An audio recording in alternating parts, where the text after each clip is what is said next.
Welcome. This is Higher Education 627, a history of education, history of higher education in the United States.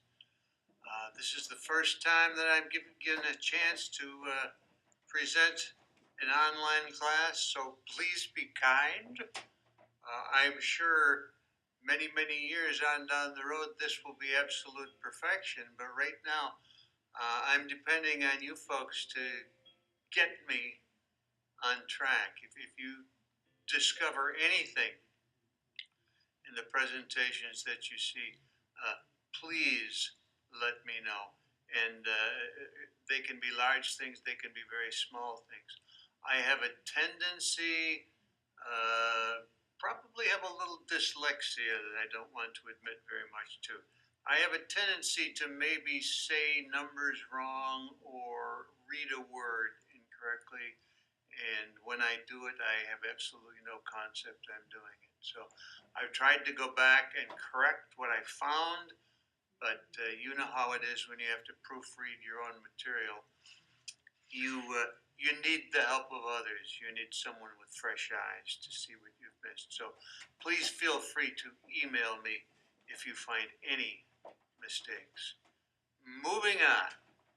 We're going to do this course as presented through the flawed eyes and slides of your instructor, and that must be me. That's me. I'm William R. Bill Ogden. My name is Bill. I've gone by Bill ever since I was a small child. If I write an article or present a paper, write my name on a document, it's usually William R. Ogden, or maybe even W.R. Ogden. In my daughterage, I'm trying to cut everything down as much as humanly possible, and so I often use W.R. Ogden. Speaking of daughterage, I am an incredibly old Yankee transplant. You can probably still hear the Yankee in my voice. I've not been able to shake it.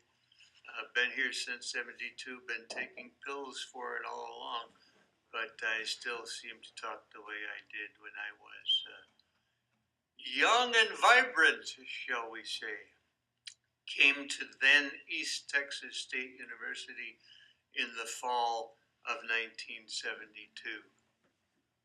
Shortly after retirement, I was named Professor Emeritus, and up until that time, I had served the university as regular faculty and these are little jobs that I held along the way in addition to being regular faculty, external grants coordinator, Assistant Dean of Graduate Studies and Research, Director of Faculty Development, Director of the East Texas Science and Mathematics Education Resource Center, and finally wound up as head of secondary and higher education. I started teaching history of education in the late 1970s. Now, I don't really know when. When I first came here, I started playing golf with the department head on Friday mornings, and we just did that for several years, maybe 5 years, maybe 6 years. While doing that, we talked about all kinds of things, one being the fact that he was the one in the department who taught the history of education course. So we kind of made a deal then when we were golfing. When he retired, he will be, if you will, that particular course. My dissertation had to do with the history of chemistry teaching in the United States, and so I had done a lot of history work and was willing to do some more if I could get that class. Well, he retired around 76 or 77, I don't know when. And so I started teaching the history of education course at that time. I did that up until my retirement. When I retired, another gentleman came in and taught the course for a couple years. He has since left the university, and so the department had asked me if I would like to try and do it again online this time. I didn't jump at the chance, but it sounded intriguing, and so I'm giving it a shot. As I said on the opening slide, please be kind. And as they used to say on the Seinfeld show, yada yada yada, which means here he goes, jabbering on and on and on. So I'll do a little bit more of that, underlining how incredibly old I am. I received a diploma from Niagara Falls High School, that's in New York, in the year 1955. I also went to college in the 50s, graduated from then Buffalo State Teachers College in 1959. Buffalo has gone on, like this institution, to become a state university. That seems to be the path that a lot of institutions traveled. Anyway, I was accepted at Buffalo State Teachers College, probably one of 8 or 9 schools that I had applied to. I was not a good high school student, and I believe I'll explain that a little later on in the course. I was accepted at the 11th hour. Let's make that very close to the 12th hour. I got a phone call asking me if I still wanted to register, and I said yes. And so I became an elementary education major. And that was the reason I really didn't want to go to Buffalo State. I wanted to be a high school history teacher. And so I figured, well, I'll go to Buffalo for a year. At the end of the year, I'll transfer, and then I'll get back on the right track again. Didn't happen that way. Joined a fraternity, got elected to be sophomore class president, meaning I had to show up for at least another year, and things just continued to happen. This one in particular, Sputnik 1, went up in October of 1957. That was a dramatic happening in my life. As a matter of fact, I probably have come more in life as a result of that happening than any other one. Buffalo State Teachers College instituted a new program, an emergency program to produce junior high science teachers. I jumped at the chance. I had to give up being a history teacher, but that was all right because my second favorite subject was science, and so that would be just fine.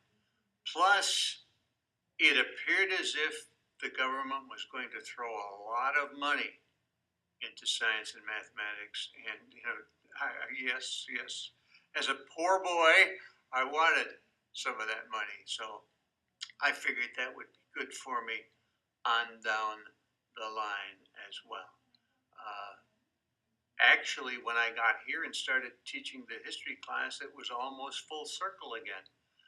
My minor at Wisconsin was history of science, so I kept the history.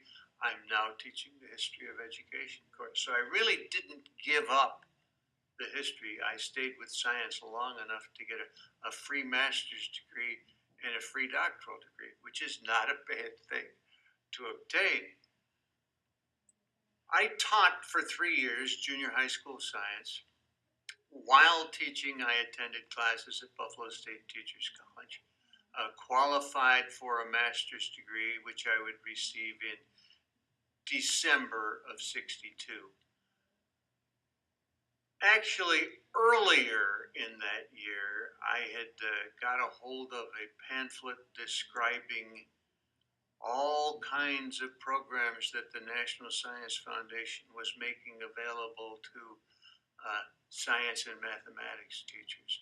One of those was a master's degree program at Syracuse University. My wife's uncle was an eye surgeon in Syracuse who also taught in their medical school. He was what they called in those days $1 a year man. He volunteered his time to teach a class for the university. So I figured, well, if I get Uncle Joe to write me a letter, I got a pretty good chance of getting in there. I did get in there and qualified for a master's degree there as well. That was courtesy of the National Science Foundation. Like I say, there was going to be lots of money around. That happened for the first time with the National Science Foundation in the degree from Syracuse. In 1972, I obtained a PhD from the University of Wisconsin. My ticket in the door was to qualify for another academic year institute for persons who wanted to be science supervisors in the public schools. While there, I decided, okay, I'm going to stay on and work towards a doctoral degree. My first job at the university was as Dr. Milton Pella's lovely assistant. Milton was the science ed person there. And he had all kinds of job opportunities available. The one I qualified for and the one he gave me was being his assistant, taking care of his office, filing things, keeping things straight, opening letters, and the like. One of the letters I opened around Thanksgiving was from a fellow who was resigning his position as the United States Office of Education fellow. I said to my major provost, hey Milt, this guy is leaving the program. No one wants to have to give money back to the government. If you're looking for someone to take that slot, I'm available. Well, fortunately, no one else showed up. And when January arrived, I was a full-fledged United States Office of Education fellow, which meant free ride again.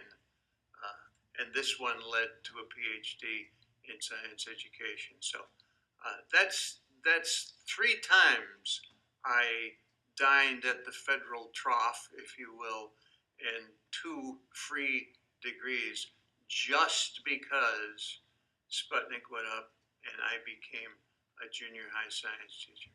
Now, between the Syracuse degree and the PhD from the University of Wisconsin, I was a high school chemistry teacher. Taught a little biology, taught a little earth science on the side, but my main duty, and in time my only duty, was as a high school chemistry teacher.